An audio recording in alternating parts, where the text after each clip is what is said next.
सुनिए सुनिए, ये शिवा का घर कहाँ है? शिवा? अभी अभी तो उसके बाबा उसे इसी गाड़ी में ढूंढ रहे थे। महीनों से यहाँ आने जाने वाली हर गाड़ी में वो अपने शिवा को ढूंढते रहते हैं। पता नहीं कहाँ चले गए। लेकिन आप? मैं तो... आप शहर से आए ना? हाँ। कैसे हमारे शिवा भैया? चाचा, अपने दादू को कहीं देखा है? ये मुन्ना, शिवा भैया का बेटा। बेटे, ये शहर से आए, तुम्हारे बापू के दोस्त हैं। अच्छा? इन्हें जल्दी से घर ले जाओ। अच्छा। भाभी बहुत खुश होंगी। हाँ हाँ बेटे, चलिए। हाँ।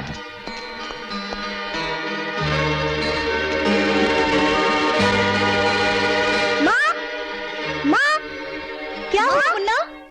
बुआ, बुआ, शहर से बापू के दोस्त आए। भैया के दोस्त? कहाँ है वो? यही तो खड़े हैं। नमस्ते। नमस्ते। मुन्ना, जल्दी से हाथ मुंह धुलाकर इनको बिठाओ ना। ये खबर सुनते ही भाभी खुशी से पागल हो जाएगी। अरे मुन्ना, तू मंदिर जा, भाभी वही होंगी, उन्हें जल्दी बुला ला। अरे बुलाने की भी क्या जरूरत है, उनको जैसे पता चलेगा वो खुशी खुशी दौड़ी चली आएंगी। हाँ। मेरी बुआ तो फास्ट ट्रेन की तरह है, जो जल्दी रुकती ही नहीं। अरे तूने उस वक्त देखा नहीं जब मेरी आंखें थी, अभी तो सिर्फ मेरी जबान चलती है, वरना उस समय शिवा भैया की एक आवाज पर पूरा गांव एक ही सांस में दौड़ती हुई पार कर जाती थी। हाँ, अब चल भाग यहाँ से।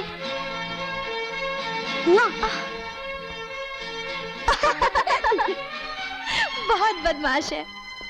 मुन्ना कह रहा था भैया के दोस्त बहुत ठाट बाट में है। खूब अच्छे है ना मेरा भैया। वो रहते कहाँ है? वो खुद ही खाना बनाते हैं या होटल में खाते हैं? बहुत काम करते होंगे ना मेरे भैया। इस मामले में हम बहुत सुखी हैं। हमारे पास सिर्फ एक ही काम है, भैया का इंतजार करना।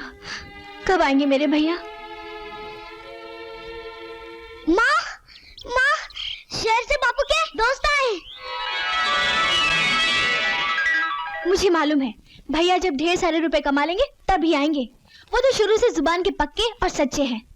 आप तो उनके दोस्त हैं, आप ही बताइए, उनको कभी झूठ बोलते हुए सुना है? मेरे साथ ऐसा हुआ, उन्होंने जो कहा मैंने मान लिया। सबको मानना ही पड़ता है, इसलिए कि भैया कभी झूठ बोलते ही नहीं। बुआ?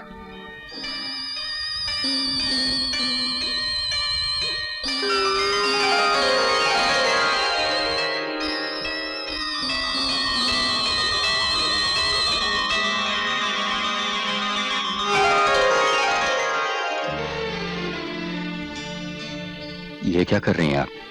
आज करवा चौथ है।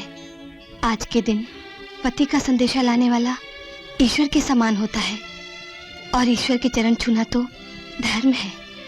करवा चौथ के दिन तो यमराज भी सुहागनों से डरे डरे फिरते हैं। राधा, तुमने इनको कुछ खिलाया पिलाया कि नहीं? भाभी, अभी तक तो सिर्फ मैं अपनी बकबकी खिलाती रही। भाभी नाराज मत होना, मैं अभी लाई। हाँ। एकदम पगली है। राखी के दिन वो थे नहीं, और ना ही उनका पता था हमारे पास कि हम यहाँ से उनको राखी भेज सकें। फिर भी राधा ने राखी खरीदी और उसे अभी तक संभाल के रखा है। वो कहती है मैं इसे भैया को ही बांधूंगी। अब तो राखी का रंग भी उड़ चुका है। अरे भाभी, रंग भले उड़ चुका हो मगर धागा तो वही है। बंधन धागों का होता है, रंगों का नहीं। क्यों, ठीक है ना भाई साहब? ये लीजिए। ये इसकी क्या जरूरत थी? मैं तो वैसे ही 4 बजे वाली गाड़ी से जाने वाला था। मैं भी आपके साथ चलूंगा। ऐसी क्या बात है जो आज तक उन्होंने एक चिट्ठी भी नहीं लिखी?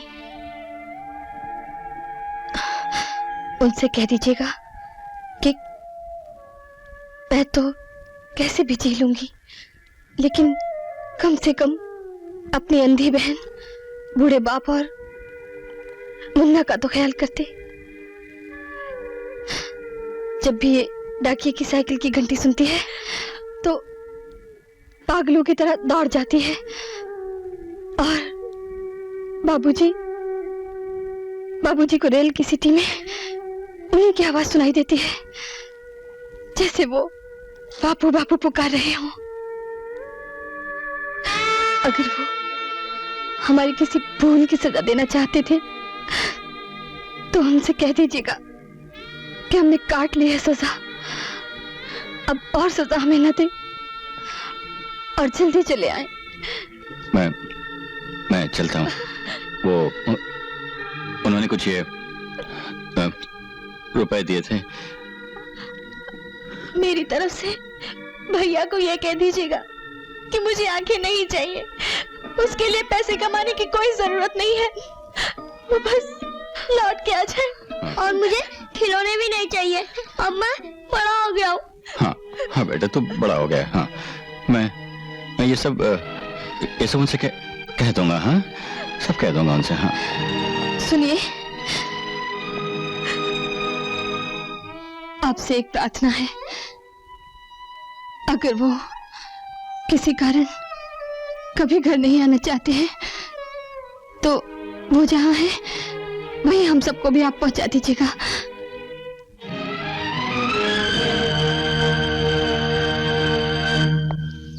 सुनो भाई, सुनो भाई, भाई सुनो, मैं राम प्रसाद हूँ, शिवा का पिता। हाँ, तुमने शिवा का संदेशा लेके आओ ना? जी हाँ। बेटे जरा झुको, झुको बेटे।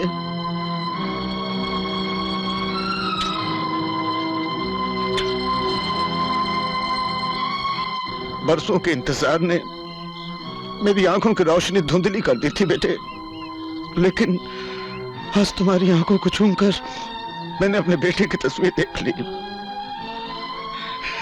करीम, ये देख, ये मेरे बेटे का संदेशा लेकर आए।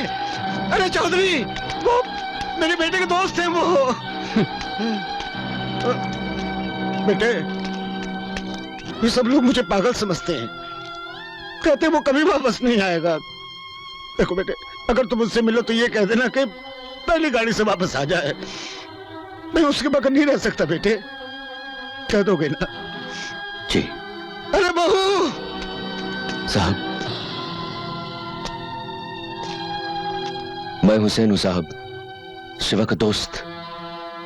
आप उसे सिर्फ इतना कह दीजिएगा कि उसके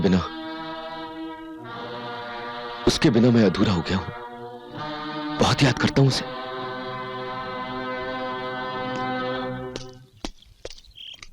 ये रुपए महीने भर के राशन के लिए, और ये मुन्ना तुम्हारे स्कूल की फीस के लिए, ये तेरे घाघरा चोली के लिए, और ये रुपए बाबूजी के इलाज के लिए। नहीं, ये सब का सब ब्याज के लिए। शांति, तेरे को सब कुछ याद रहता है, लेकिन अपना और ब्याज का रिलेशन याद नहीं रहता।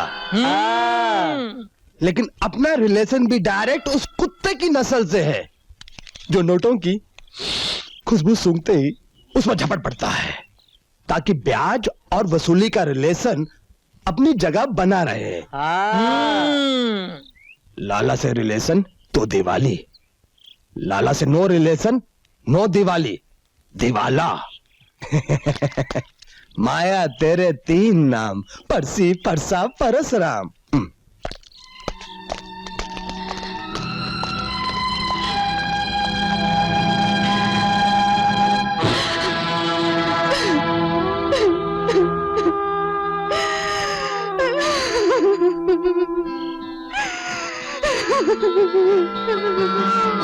अरे बहू, बहू आज हमारे घर के लिए बड़ी खुशी की बात है। अरे बहू, शिवा का पहली बार संदेशा आया है। तू एक काम कर, मीठे मीठे पकवान बना, बड़ी भूख लगी है मुझे। लेकिन हाँ, उससे पहले गरम गरम पराठे बना दे, दाल में छोंक लगाना मत भूलना। जा जल्दी कर, जाना, जा बेटी जा, बहुत भूख लगी है मुझे।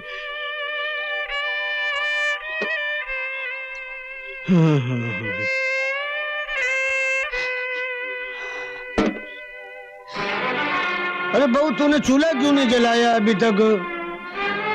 भूख लगी है मुझे, बहुत जल्दी कर बेटे।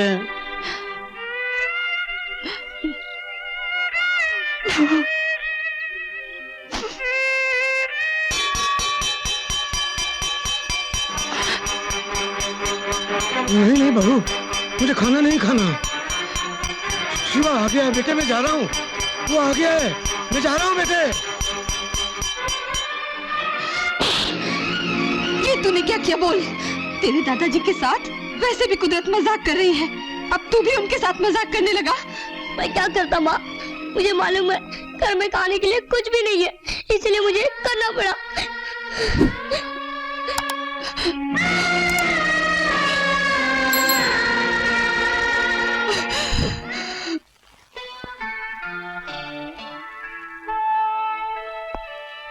आज मुझे पहली बार महसूस हुआ कि जब किसी को फांसी लगती है तो सिर्फ वो नहीं मरता, उसके साथ किसी की उम्मीद, किसी का इंतजार, किसी का सहारा और किसी के सिंदूर को भी फांसी लग जाती है।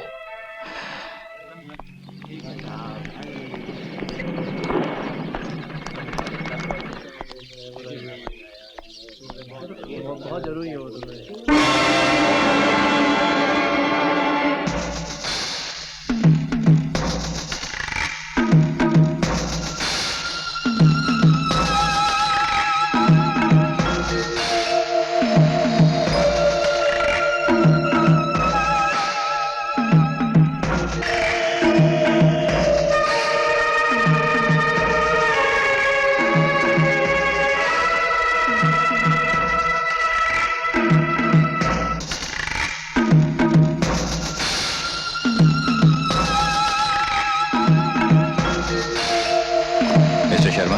Yes sir.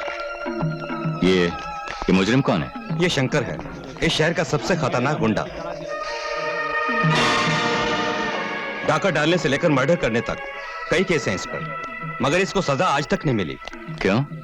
क्योंकि लोग इससे इतना डरते हैं कि इसके खिलाफ कोर्ट में कोई भी गवाही देने के लिए तैयार नहीं होता, इसीलिए इसको हर बार बाइज्जत बरी कर दिया जाता है।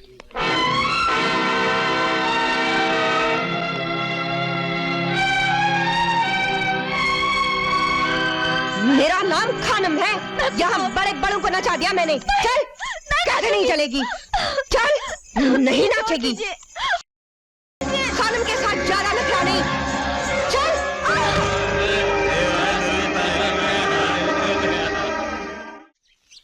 शंकर, शंकर, तुमसे बाहर कोई मिलने आया है। ये साला सुबह सुबह कौन टेंशन देने आ गया? उठो ना।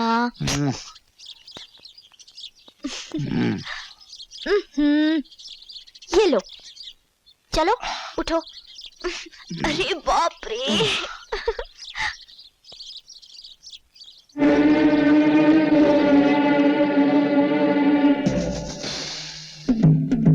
जज साहब आप? तुम मुझे कैसे जानते हो?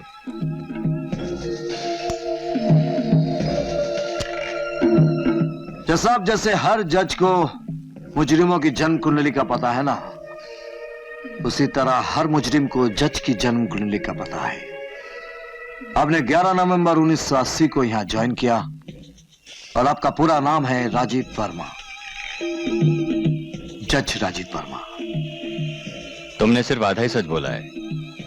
तुम ये भूल गए कि जज सिर्फ जन्म कुंडली ही नहीं लिखते, मौत की कुंडली भी लिखते हैं। यहाँ किसकी मौत की कुंडली लिखने आ गए? मैं यहाँ एक जज की हैसियत से नहीं आया, इंसानियत की हैसियत से आया हूं। ये लो, इसके बदले तुम्हें मेरा एक काम करना होगा। गिन लो।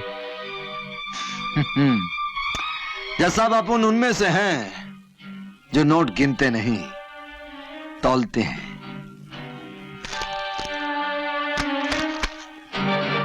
पूरे 50,000।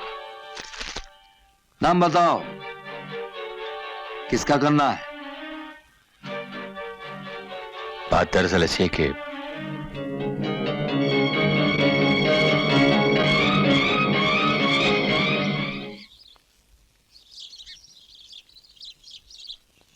जज साहब, अपन एक्शन का काम करता है, टेंशन का नहीं। जाइए, मैंने कहा ना, जाइए।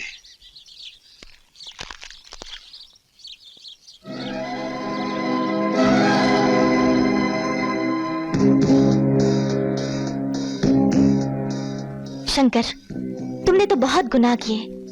आज एक अच्छा काम करने का मौका मिला, तुमने इनकार कर दिया। अगर तुम्हारे दिल में मेरे लिए जरा सा भी प्यार है तो तुम इस काम को करना मंजूर कर लो। कोशिश तो करके देखो, मेरे लिए, हमारे प्यार के लिए।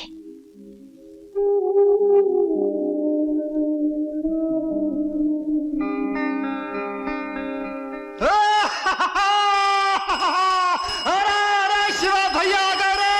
अरे गांव वालों, शिवा भैया शहर से लौट कर आ गए। अरे अरे राजा, ओ राजा! अरे तेरा शिवा भैया आ गया! अरे तेरा शिवा भैया लौट कहता था। ओ राजा, अरे राजा तेरा शिवा भैया आ गया। राधा, राधा तेरा शिवा भैया आ गया। मेरे भैया आ गए, सच मेरे भैया आ गए। राधा सच, मैंने अपनी आंखों से स्टेशन में देखा है। हाँ। भाभी, भाभी, भाभी जल्दी आइए ना।